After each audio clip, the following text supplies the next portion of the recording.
Perkenalkan, nama saya Ghea Anggitwigati. Saya di sini akan menjelaskan sedikit tentang teori formalisme Rusia.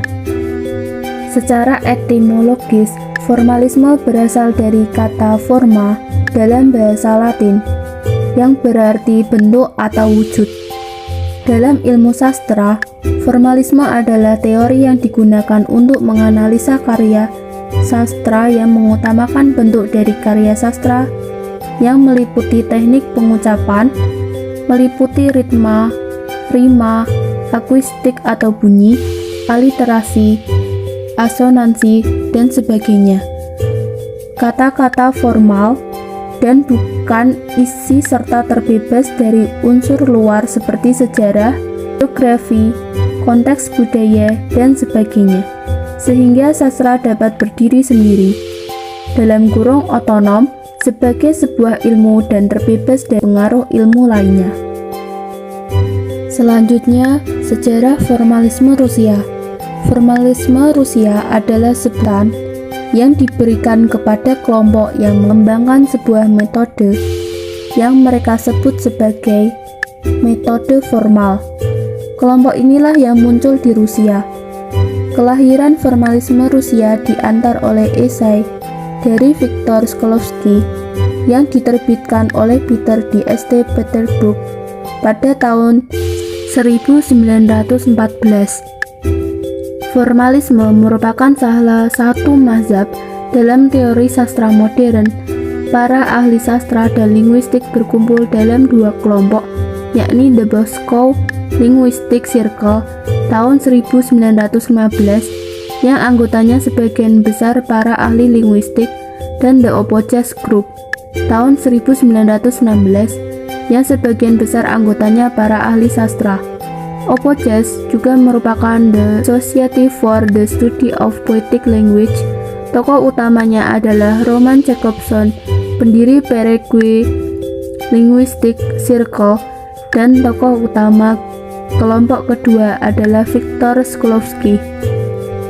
Berdasarkan teori formalisme Rusia merupakan karya otonom yang harus diteliti dari karya itu sendiri, bukan dari sisi luarnya. Hal ini karena teori tersebut lebih menekankan keindahan aspek. Sebab itu yang perlu dalam proses kritik sastra dalam teori formalisme adalah close reading, pembacaan secara mikroskopis atas karya sastra sebagai bahasa yang indah. Menurut teori formalisme, karya sastra telah mengalami defamiliarisasi dan deotonomisasi. Sastra memiliki sifat aneh atau asing karena sastra merupakan hasil sulapan dalam kurung proses kreatif pengarang, di mana di dalamnya terdapat estetika bentuk dan merupakan hasil eksploitasi rasa, imajinasi, dan logika yang di dalamnya juga terdapat estetika makna.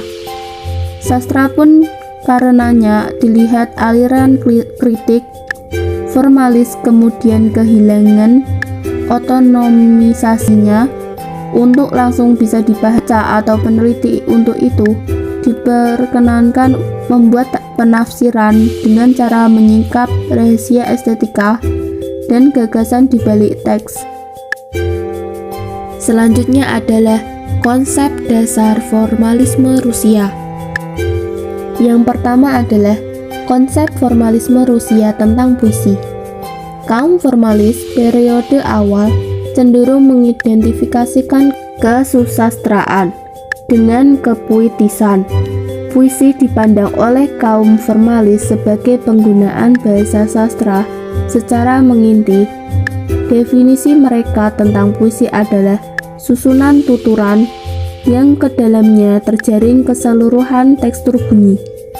Faktor pembangun puisi yang paling penting adalah ritme. Yang kedua adalah konsep formalisme Rusia tentang prosa.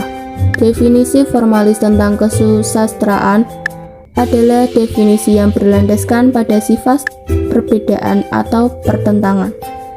Unsur yang membentuk kesusastraan hanyalah perbedaannya dengan aturan fakta yang lainnya.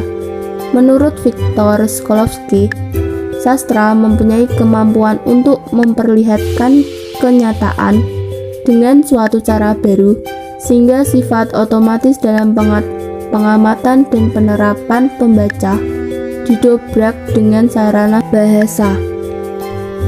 Yang ketiga adalah fakta sebagai landasan fabula. Menurut kaum formalisasi Rusia Sujet, di dalam karya sastra prosa pada dasarnya merupakan defamiliarasi fabula. Fabula sebagai cerita yang difamiliarasi di dalam sujet tentunya dalam muncul tidak tiba-tiba, melainkan disebabkan oleh hal tertentu.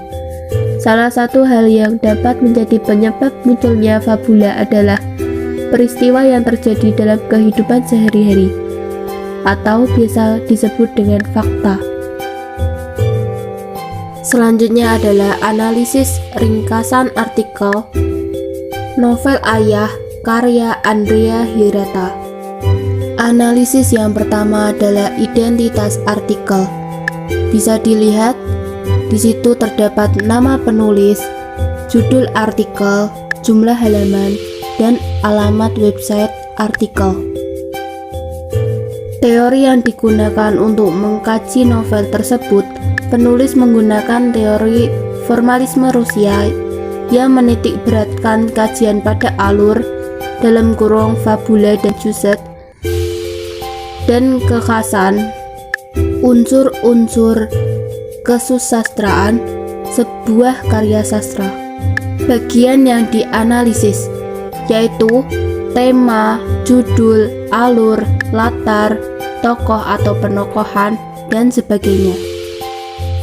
Berdasarkan hasil kajian yang ditemukan bahwa struktur alur novel ini lengkap, mulai dari paparan, konflik, klimaks, leraian, hingga selesaian.